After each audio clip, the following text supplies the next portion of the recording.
Today on the Discovery Rainforest. Before we get to I did a video that's of you love animals. The first animal on our picture today is the red-fronted lemur.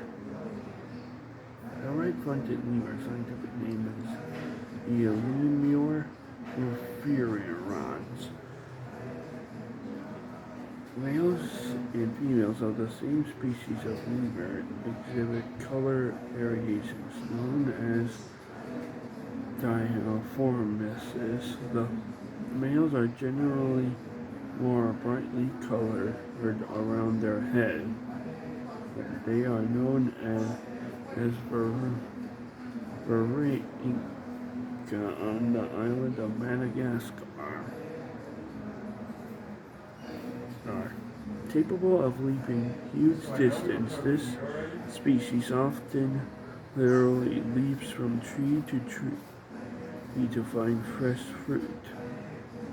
East has them on the western coast of Madagascar.